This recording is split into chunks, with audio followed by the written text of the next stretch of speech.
Bonjour à tous, donc c'est un grand plaisir pour moi d'introduire cette deuxième partie de symposium. Donc je vais essayer d'être aussi brillant comme modérateur que Frédéric Coton ce matin.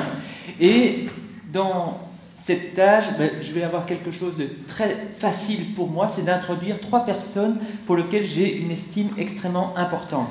Tout d'abord, Giovanni Briganti, qui, je te l'ai dit tout à l'heure, a égayé mes soirées on va dire du mois de novembre, c'était novembre 2020, quand il a publié un article sur l'application de l'intelligence artificielle en médecine, et il l'a fait avec Olivier Lemoine, et cet article était un state of the art sur l'intelligence artificielle dans la médecine, et j'ai beaucoup apprécié ton article, et donc je voulais te féliciter, te remercier d'avoir égayé mes soirées.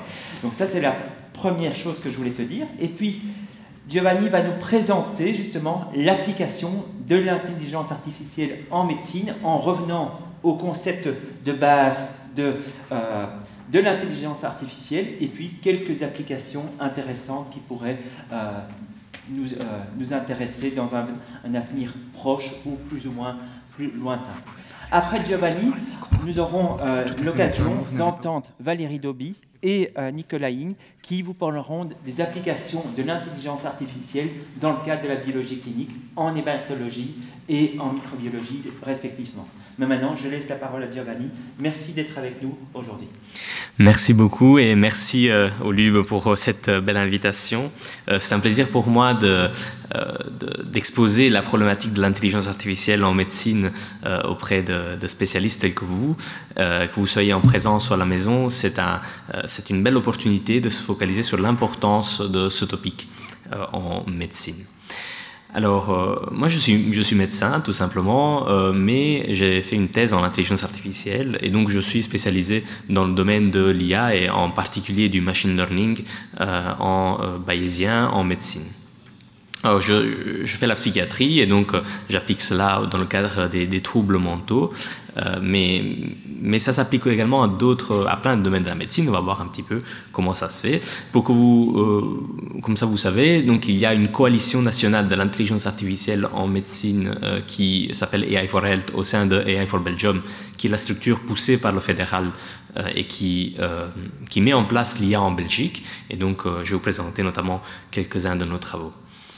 Alors, premièrement, revenons aux définitions. C'est quoi l'intelligence artificielle? Alors, et pourquoi est-ce qu'on l'utilise en médecine? Alors, un bon médecin a deux choses en particulier. Premièrement, il a de la connaissance, c'est-à-dire une connaissance qui vient des études qu'il a fait en médecine et de la littérature scientifique qu'il lit tout au cours de la vie, mais également il a de l'expérience. Au fur et à mesure de voir des patients, il y a toute une série de mécanismes qui vont se mettre en place dans les circuits de mémoire pour que le médecin puisse comprendre comment il doit se comporter cas après cas. Alors ça, c'est quelque chose de très intéressant. En fait, si on traduit cela en langage mathématique ou statistique, en fait, tous les médecins sont bayésiens par nature. Pourquoi? Parce que chaque fois qu'on voit un nouveau patient, on met à jour nos connaissances et les définitions que nous avons de chaque pathologie que nous traitons. Sur base de nos connaissances, mais également sur base de notre expérience, on met à jour notre connaissance a priori de chaque cas que l'on traite.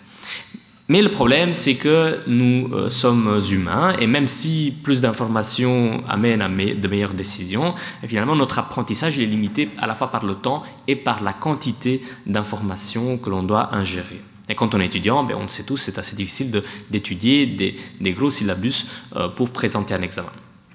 Le problème est que nous sommes limités, mais l'intelligence artificielle n'a pas le même problème. L'IA, elle peut explorer des quantités de données énormes très très vite et gagner de l'expérience dans un temps record. Alors, comment est-ce qu'elle a démarré l'intelligence artificielle? Elle prend ses origines pendant la Deuxième Guerre mondiale, lorsqu'Alan Turing il publie un papier qui s'appelle The Imitation Game. Dans ce papier, Alan Turing expose un test qu'une machine pourrait avoir.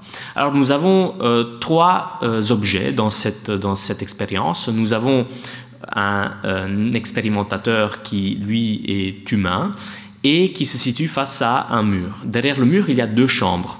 Dans la première chambre, il y a une machine et dans la deuxième chambre, il y a un humain. Et l'évaluateur, il va parler avec les deux interlocuteurs sans savoir s'il y a une machine ou l'humain et dans quelle chambre ils sont. Et en fait, le but est d'avoir une machine qui va faire croire à l'humain qu'il est en train de parler à un autre humain. Alors ça, c'était la définition de Turing pour ce qu'il pensait être une intelligence artificielle. Il appelait ça le jeu de l'imitation, bien évidemment, puisque la machine va imiter l'intelligence humaine. Alors, on sait aujourd'hui que l'IA n'a pas atteint ce niveau d'intelligence, mais on a fait d'énormes progrès. Il suffit de penser, en prenant votre iPhone, en demandant quelque chose à Siri, on s'approche terriblement de ce niveau que Turing a proposé, mais on n'y est pas encore. Le terme intelligence artificielle est un terme qu'on entend tous les jours dans notre vie, mais c'est un terme qui est hautement débattu. Beaucoup pensent que ce terme n'est pas correct et qu'il faut le modifier. Il y a John Hoagland qui dit notamment qu'on devrait appeler l'intelligence artificielle une intelligence synthétique. Pourquoi ?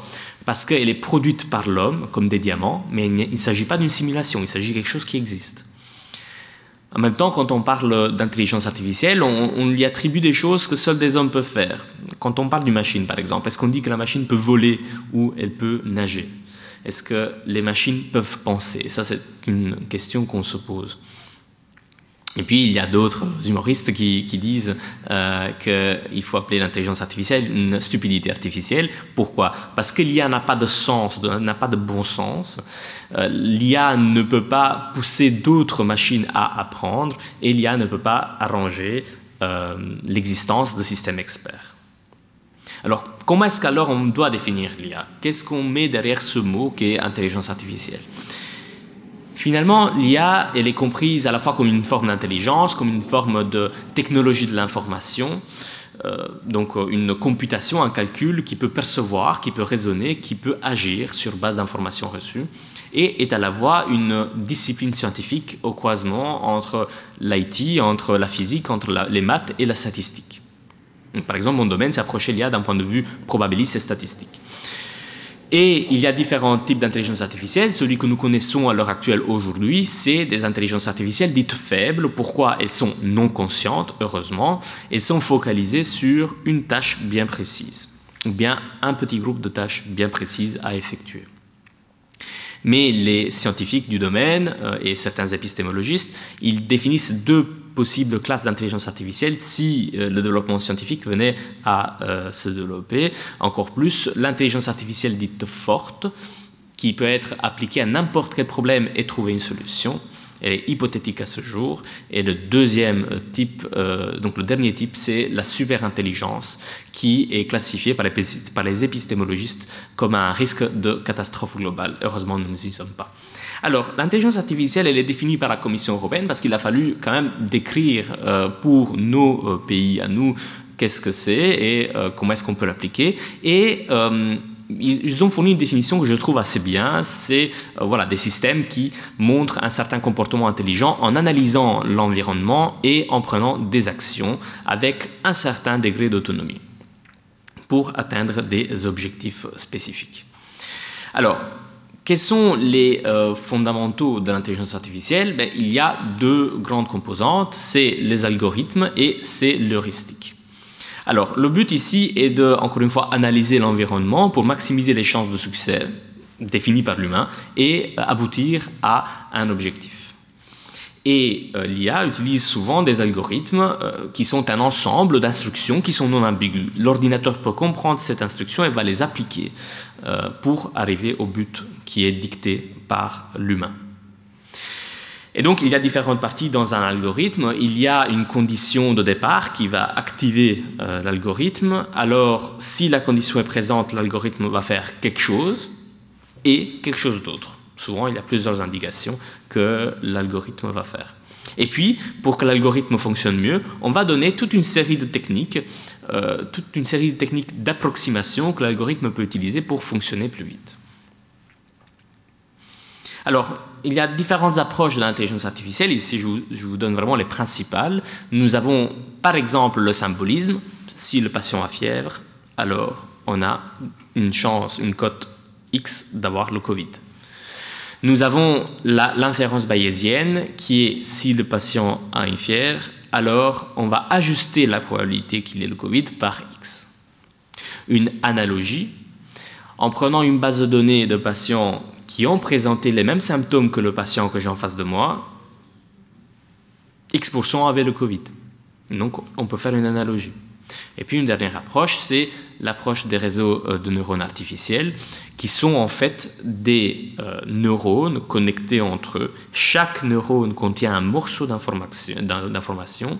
Les différents neurones sont donc connectés et vont s'ajuster les connexions pour aboutir à un résultat donné. Les connexions doivent s'ajuster parce qu'on doit arriver le plus souvent au même résultat en utilisant toujours le même type de données. Alors, quels sont les domaines de l'intelligence artificielle en général? Nous avons le raisonnement incertain, qui est mon domaine de recherche, c'est pouvoir aboutir à une décision sur base d'informations incomplètes, ce qui est le cas tous les jours. Nous, en tant que médecins, nous prenons des décisions tous les jours sur base d'informations incomplètes. La représentation de concepts, c'est nous avons des connaissances, mais nous devons les mettre en lien pour que nous puissions aboutir à des décisions. La planification, d'aboutir donc à des choix éclairés sur base d'informations. Le processing naturel du langage, donc c'est-à-dire on va prendre du texte et on va le codifier pour qu'on puisse en tirer des informations qui peuvent être traduites dans n'importe quelle langue de façon codifiée que tout le monde puisse comprendre. Un exemple important de processus naturel du langage, c'est les logiciels qui peuvent coder le texte médical d'un rapport d'admission, par exemple, le transformer en code SNOMED-CT pour la facturation de l'hôpital. La perception automatique, et donc par exemple, on va mettre dans une maison de repos des caméras qui vont détecter si les résidents vont faire une chute et pouvoir intervenir précocement. Le mouvement, donc des IA qui vont optimiser les mouvements d'une machine. L'intelligence sociale, par exemple les robots émotionnels, donc nous avons des robots qui peuvent répondre à des questions qu'on leur pose pour tenir compagnie aux personnes âgées, par exemple. Et l'apprentissage automatique. Pourquoi est-ce que j'ai mis en évidence certains domaines plutôt que d'autres? Parce que c'est ceux qui nous intéressent le plus en tant que médecins. L'apprentissage automatique ou machine learning est le domaine le plus connu d'intelligence artificielle en médecine aujourd'hui. Au début de l'année 2000, c'était les systèmes experts qui étaient fort appréciés par les scientifiques. Les systèmes d'apprentissage automatique vont s'améliorer avec l'expérience, après avoir reçu des données. Et alors, on a par exemple de l'apprentissage supervisé, où on va dire à la machine telle variable c'est ça, et telle autre variable c'est autre chose. Et puis on a de l'apprentissage non supervisé. Alors je vais vous faire deux exemples, un pour chaque. Un exemple d'apprentissage supervisé peut être une régression logistique. Donc nous avons un outcome, une variable de résultat qui est binaire, donc sain ou malade, et puis nous allons avoir des variables de départ qui vont être des variables qui vont prédire le résultat sain ou malade. Et l'apprentissage non supervisé, là, le médecin, le clinicien, ne va pas avoir un rôle dans la machine. Il va juste donner les données à la machine et lui dire ce qu'elle doit faire. La machine va faire ça tout seul.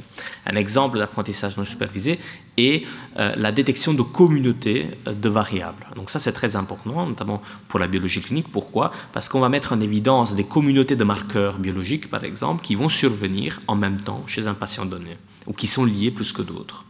Donc détection de clusters, détection de communautés. Alors, puis il y a les modèles en machine learning, et donc nous avons des réseaux de neurones artificiels, donc des neurones qui sont liés entre eux. Je vais vous montrer un exemple. Les arbres de décision, les support vector machines, la régression et les réseaux bayésiens, je vais vous montrer. Alors ici, c'est un exemple de réseau de neurones artificiels. Vous avez au début à gauche des neurones d'entrée. Ces neurones d'entrée contiennent des informations telles des symptômes ou telles des paramètres biologiques ou des paramètres cliniques du patient. Et puis, il y a d'autres couches qui sont, elles, cachées et qui vont contenir des associations d'informations. Donc, vous voyez, en fait, le réseau de neurones artificiels essaie de mimer le fonctionnement des cortex cérébraux, à la fois primaires et associatifs. Et donc, on va partir de variables de départ pour arriver à un outcome désiré. Par exemple, sain ou malade ou tel paramètre biologique est mauvais. Voilà. Puis nous avons des arbres décisionnels. Ici, c'est un exemple d'arbre décisionnel pour l'ophtalmologie. vous avez certains paramètres, et si c'est vrai ou faux, alors on va avancer dans l'arbre de décision pour aboutir à une décision clinique. Les support vector machines, ça va être des machines qui vont classifier sur base d'un cutoff appelé hyperplan, mais les données en 2 catégories, soit sains, soit malades par exemple. La régression, c'est de l'intelligence artificielle. On tend à l'oublier, mais on l'utilise tous les jours pour les scientifiques, on fait des modèles de régression. Mais la régression, la corrélation, c'est des outils d'intelligence artificielle. Pourquoi? Parce que déterminer des coefficients, c'est pas facile, c'est la machine qui le fait à notre place. Et d'ailleurs, il suffit de le dire, la plupart des modèles d'intelligence artificielle sont basés sur le modèle linéaire, comme la plupart de la statistique d'ailleurs.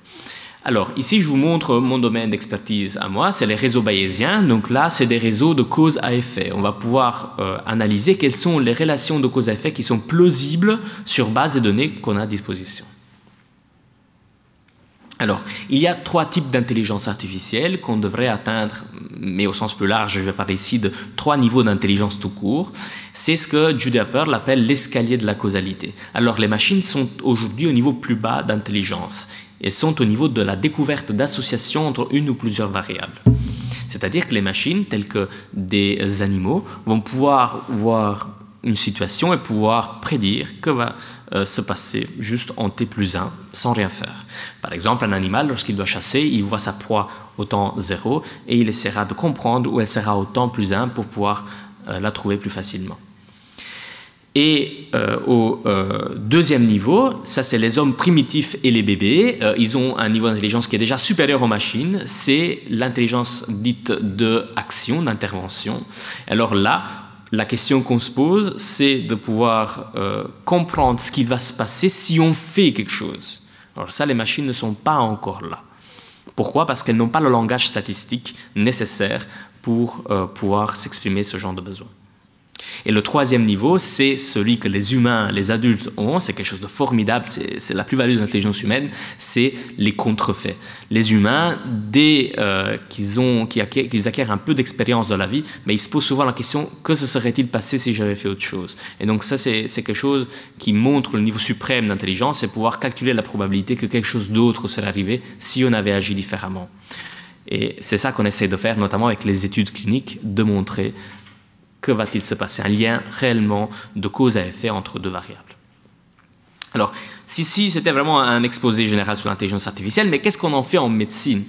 Alors, l'intelligence artificielle en médecine, elle va se diviser en 2 parties. On aura une IA dite clinique qui va aider le médecin dans les soins avec le patient, que ce soit direct ou indirect. Et je vais définir l'intelligence artificielle clinique dans le domaine général de médecine augmentée. Et on a une intelligence artificielle dite paraclinique qui, elle, va plutôt gérer les flux de travail, l'organisation d'un système de soins de santé, et elle va être fortement utile au management hospitalier. Dans la médecine augmentée, qu'est-ce qu'on a comme domaine? Le domaine, le phare de l'intelligence artificielle en médecine, c'est le monitoring, c'est de pouvoir monitorer des patients à domicile sur base de critères, des paramètres corporels sur base de technologies médicales, et donc pouvoir prédire quand un événement adverse va venir, par exemple un infarctus, par exemple un AVC, par exemple une fibrillation auriculaire. Nous avons la prédiction, donc pouvoir prédire à l'avance sur base d'éléments du dossier médical un événement adverse chez le patient. Le diagnostic, donc pouvoir diagnostiquer une maladie sur base d'une radiographie, sur base d'un examen complémentaire. La prévention, les plateformes connectées pour pouvoir effectuer des études scientifiques à l'aide d'outils automatisés. Et l'intelligence clinique qui permet aux médecins de s'occuper que du patient pendant que tout l'administratif est pris en charge. Tout ça, ça existe aujourd'hui. Alors, quelles sont les origines de la médecine augmentée? Alors, on a eu l'FDA qui a commencé à approuver certains dossiers comme le cardia qui permettait de détecter la fibrillation auriculaire. Et dès qu'on a eu ce genre de premières réactions, ces premières approbations, on a eu en réalité des complications. Les médecins, ils ont commencé à faire la guerre à l'intelligence artificielle en 2014-2015 en disant on a peur, on va perdre notre travail, on ne va plus avoir notre teneur de vie qu'on a eu jusqu'à maintenant. Mais pourquoi est-ce qu'il y a eu cela? Premièrement, parce que les médecins et les autres professionnels de la santé ne sont pas préparés à ce qu'est l'intelligence artificielle. On n'est pas éduqué. On est à peine éduqué en statistique, on est à peine éduqué en probabilité, mais on n'est pas du tout éduqué à l'intelligence artificielle. Et donc, on a toujours peur de ce qu'on ne connaît pas.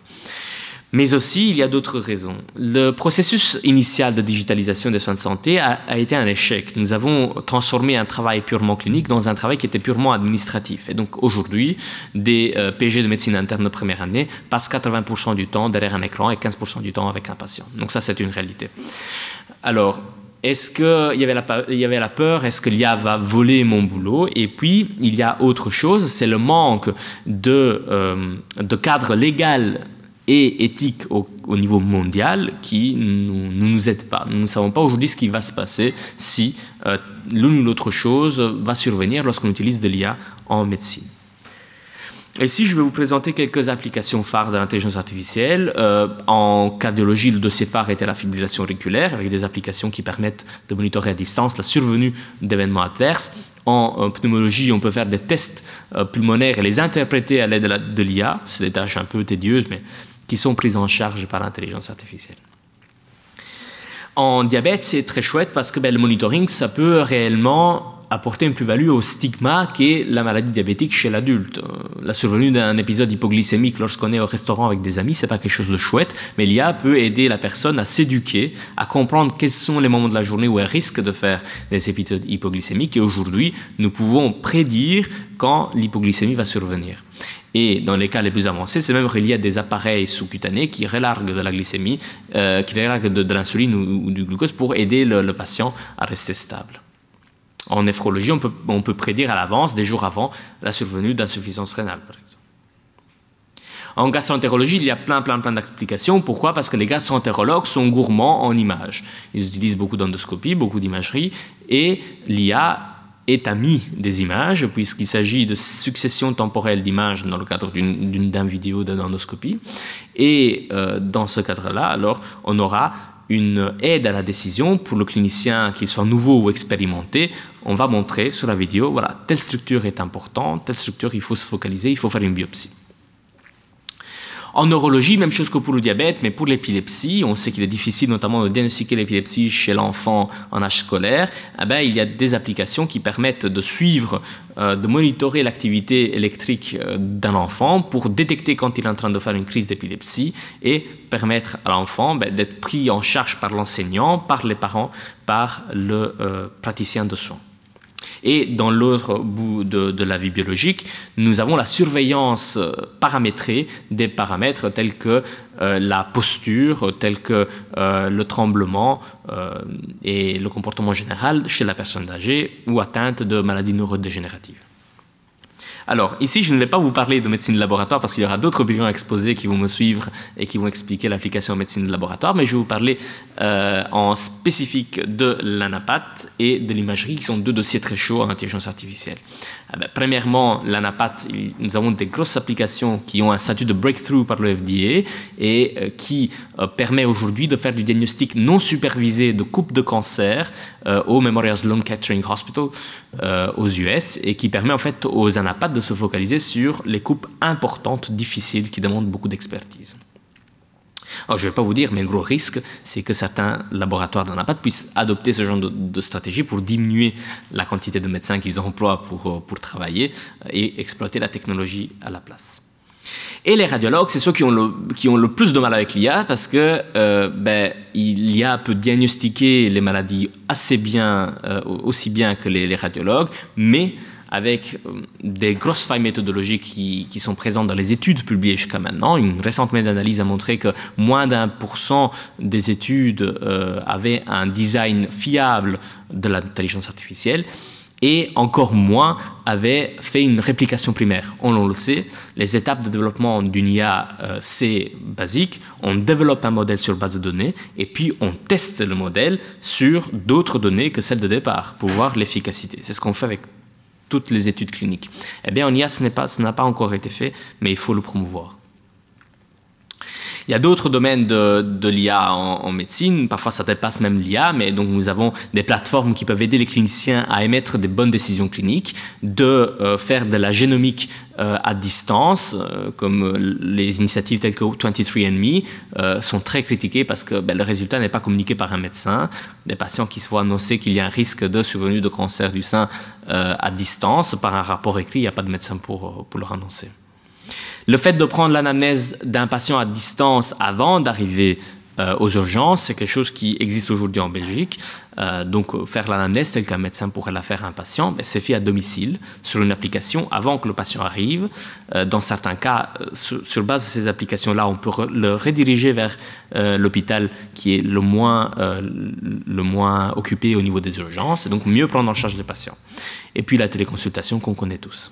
Alors, sur base de cela, quels sont les challenges, les défis principaux d'intelligence artificielle en médecine?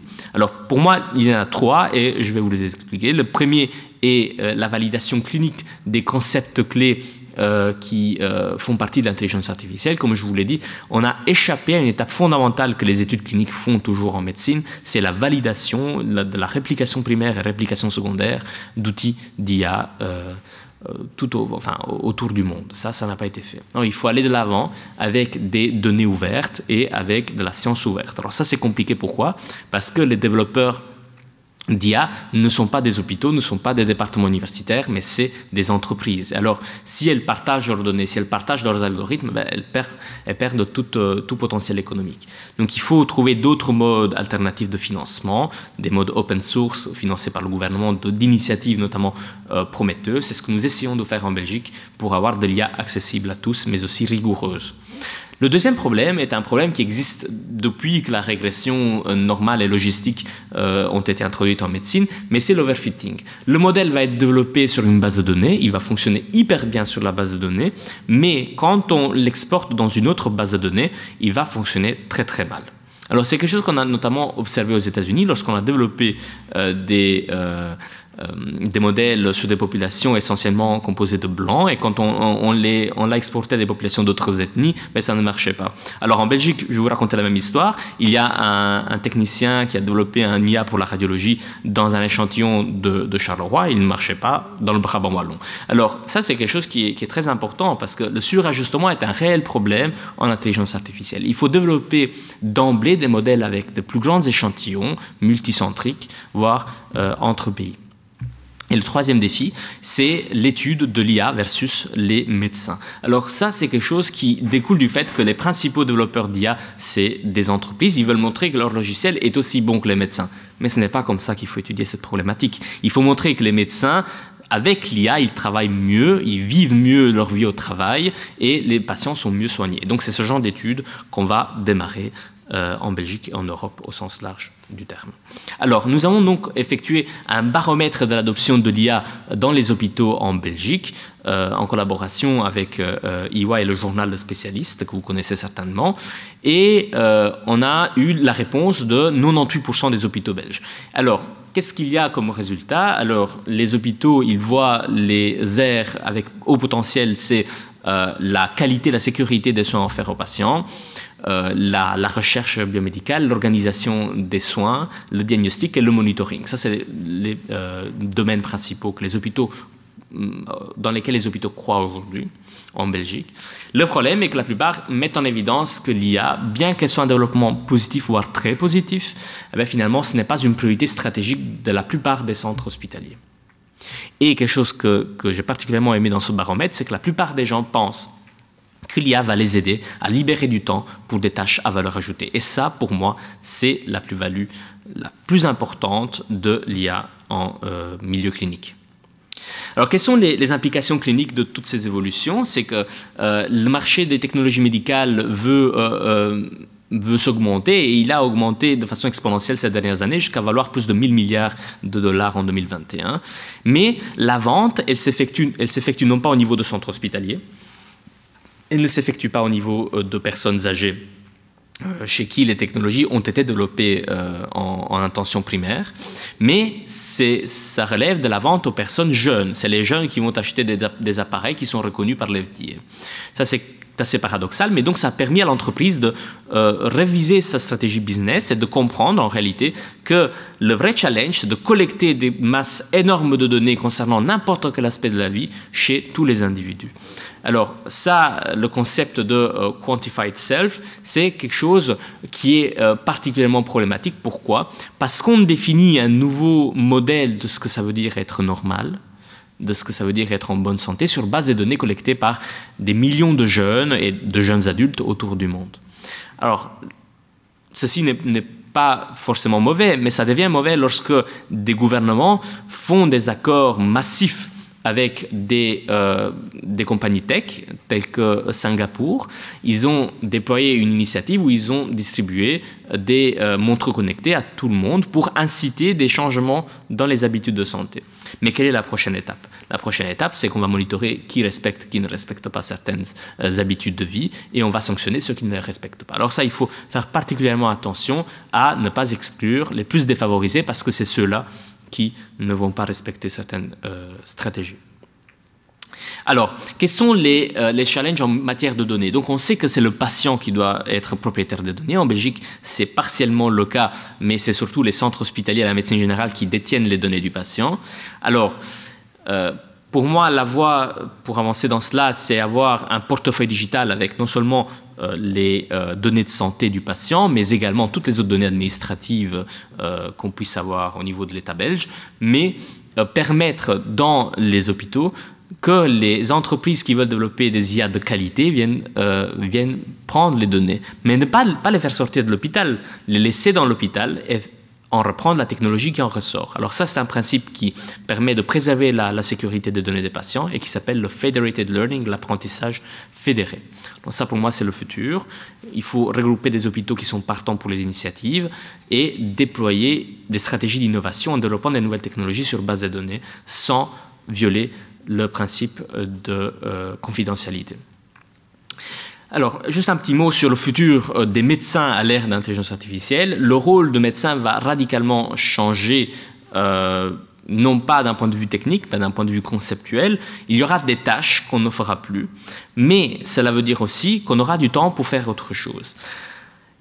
Selon le consensus scientifique international, qu'est-ce qui va se passer? Les praticiens de médecine générale vont avoir beaucoup plus de responsabilités à l'aide de technologies médicales parce qu'ils pourront diagnostiquer et monitorer beaucoup plus de maladies. Mais les spécialistes qui sont souvent hyper spécialisés dans un domaine clinique vont devoir élargir leur champ d'expertise et prendre en charge plus de pathologies, mais plus de pathologies sévères, pas les pathologies non sévères. Il faut donc former des médecins, que j'appelle médecins augmentés, mais des médecins, des cliniciens, même des paramédicaux, qui vont comprendre ces défis et pouvoir les mettre en place au sein de leur structure hospitalière et de soins.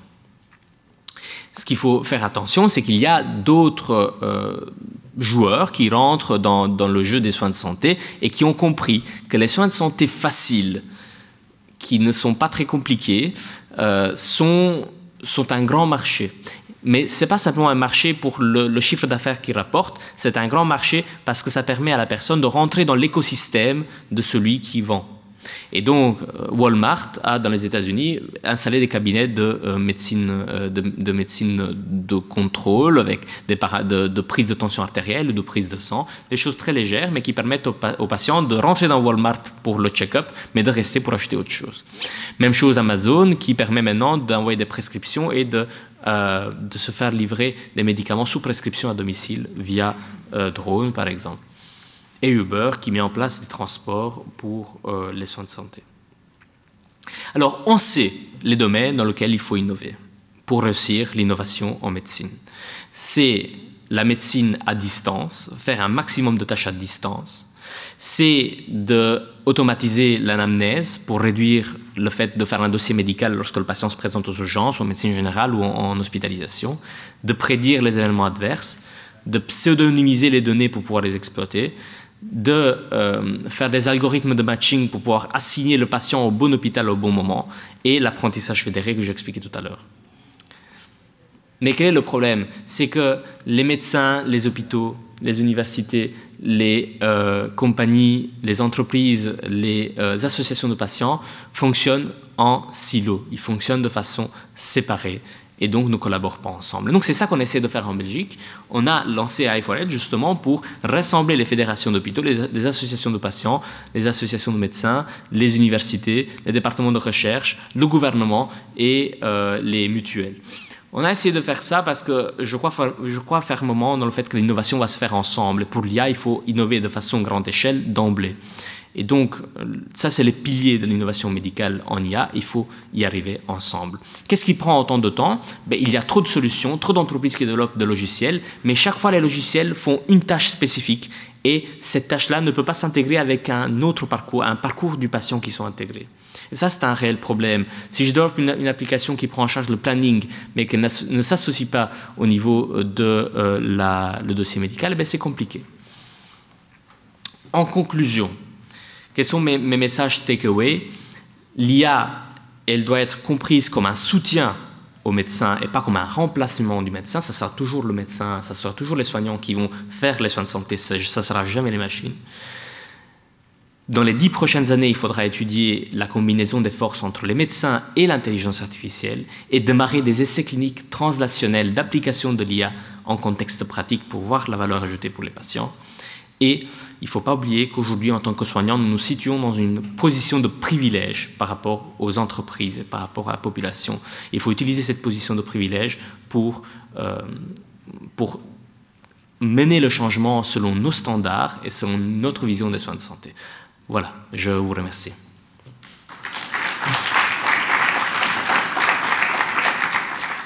Merci beaucoup Giovanni pour cet exposé extrêmement intéressant et qui brosse bien le cadre de la problématique. Est-ce qu'il y a des questions dans la salle? Oui, Valérie? Tout d'abord, bravo pour cette présentation assez impressionnante. Je voudrais juste peut-être revenir sur le début avec une histoire qui me tourne en tête, entre guillemets. Je pense au livre L'erreur de Descartes, où montrait l'histoire de l'ingénieur qui réussissait toute sa vie, puis suite à un accident, perd la possibilité d'émotion et donc prend les mauvaises décisions. Et qu'il y ait donc le fait que les décisions se basent sur le rationnel, mais sur l'émotionnel aussi. Or ici, finalement, l'intelligence artificielle, c'est purement rationnel. Est-ce qu'on a déjà une idée de cela dans ce domaine? Est-ce que ça va intervenir ou pas? Est-ce que ça serait une imitation? Ou comment est-ce qu'on peut lier les deux éléments finalement? Donc les deux événements, pour que je comprenne mieux, étant... L'émotion et... Ok, alors ça c'est très important. Alors,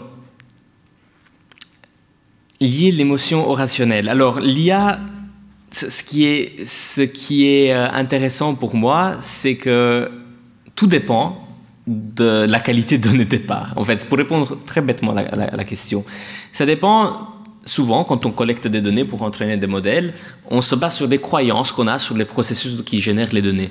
Et donc, il y a un petit peu d'émotionnel dans la façon dont on entraîne les modèles. Et donc là, c'est quelque chose que je trouve intéressant. Alors, c'est particulièrement le cas dans mon domaine qui est la psychiatrie, parce que si je crois que je mesure des symptômes, je ne sais pas moi, de manie ou de troubles bipolaires en mettant en évidence certains symptômes, les hallucinations, l'humeur élevée, etc., alors j'exclus potentiellement d'autres choses qui ne vont pas rentrer là dans le modèle. Il y a de l'émotionnel là-dedans, c'est pas tout à fait rationnel.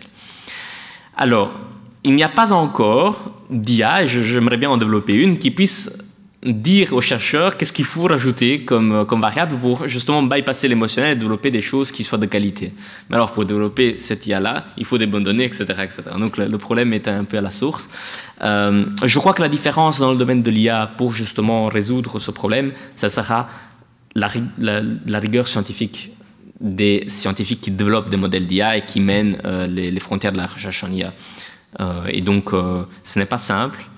Mais avec toutes les pratiques de sciences ouvertes, etc., il y a vraiment une communauté qui se forme au niveau international, vous le savez certainement, et qui essaye de mettre des bons standards à ça. Donc le conflit n'est pas tout à fait résolu, mais il y a bon espoir. Est-ce qu'il y a une autre question dans la salle? Non? En distanciel, Fred? Est-ce qu'il y a des questions? Non? Moi j'ai encore une question. Après ce brillant exposé, quels sont pour toi les 3 principaux challenges dont tu vas devoir faire face au cours des prochaines années pour implémenter ce projet d'intelligence artificielle pour tous en Belgique? Alors pour moi, il y a donc, les 3 challenges principaux. Donc, le premier, c'est l'information médicale. Aujourd'hui, pour développer des IA de qualité, il faut de l'information médicale de qualité. Aujourd'hui, le principal problème est que les institutions de soins ne se communiquent pas comme elles le devraient. Et même quand elles communiquent entre elles, l'information médicale, elle est peu utilisable et peu interopérable. Donc il y a des critères, les critères FHIR, les critères HL7, qu'on peut appliquer pour avoir une information médicale codée, de qualité et interopérable, mais ce n'est pas fait à l'heure actuelle. Donc quel est mon rêve? C'est qu'un hôpital puisse avoir un output qui soit complètement interopérable, codé en SNOMED-CT, qui puisse être réinterprété par un hôpital, non seulement en Belgique, mais aussi ailleurs. Donc ça, c'est pour moi le premier challenge, c'est de pouvoir exploiter l'information médicale pour regrouper les bases de données et pouvoir créer des modèles de qualité. Donc ça, c'est le premier challenge. Le deuxième challenge, c'est de sortir de l'application-wise et de tacler des problèmes macro, comme le trajet du patient, avant qu'il arrive à l'hôpital, jusqu'à ce qu'il en ressorte, jusqu'à ce qu'il retourne à sa maison de repos ou qu'il aille en médecine générale. Ça, c'est pour moi le deuxième challenge, c'est de penser des IA qui vont se rassembler dans des plateformes électroniques qui vont marcher. Donc on a des exemples en Belgique, à l'étranger, mais il faut le généraliser pour que ça marche pour tous les hôpitaux, pour tous les médecins généralistes, pour toutes les maisons de repos et ainsi de suite.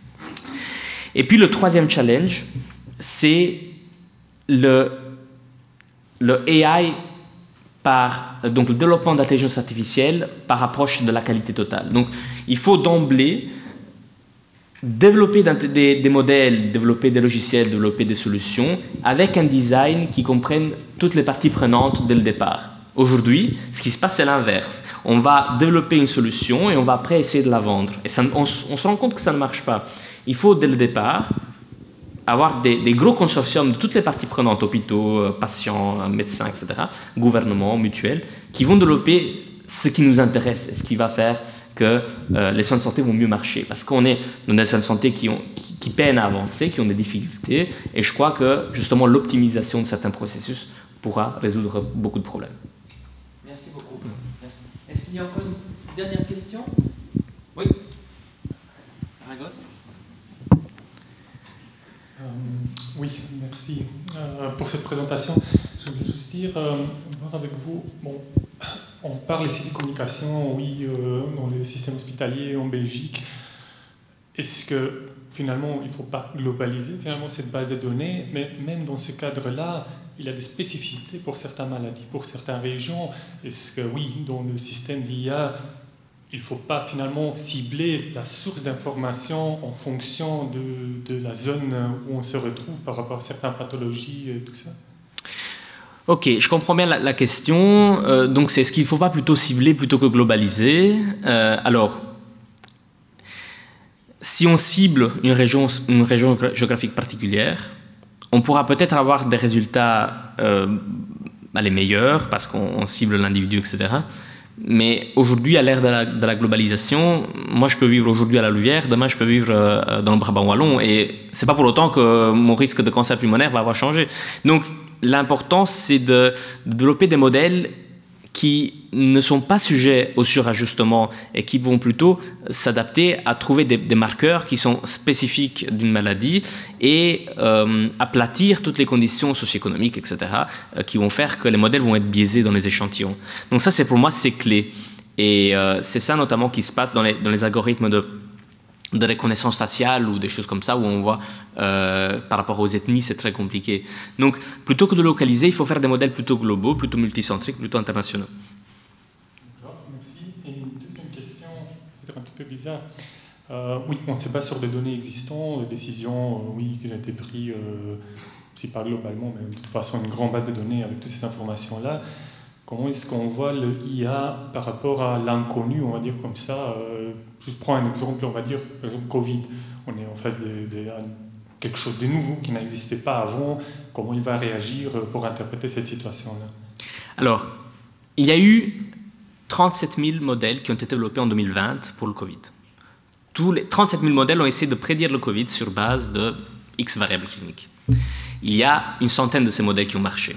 Pourquoi? Parce que le raisonnement incertain, donc exactement ce que vous êtes en train de poser comme question, est un domaine que l'IA, les chercheurs en IA ne connaissent pas bien. Parce que ça demande un autre langage mathématique. L'IA causale, elle demande un autre apprentissage mathématique. Et la clé, c'est d'appliquer les règles de raisonnement bayésiennes, qui sont souvent rejetées par les universités, par les écoles de mathématiques, pour construire justement des connaissances, un état de connaissance a priori, donc la probabilité a priori de la statistique bayésienne est ce qui est le plus important dans le raisonnement incertain. la connaissance va se mettre à jour au fur et à mesure que de nouvelles informations rentrent. Et c'est ce qu'on a fait avec le Covid en tant que médecin. Sauf qu'on ne s'est pas rendu compte de cela et on n'a pas appliqué cela dans les modèles d'IA qu'on a développés pour détecter le Covid. Donc il faut mettre en pratique ce qu'on fait déjà depuis la nuit des temps en tant que clinicien et l'appliquer au modèle qu'on développe, quoi. Donc c'est vraiment le raisonnement bayésien qui est la clé dans l'incertitude. Merci beaucoup.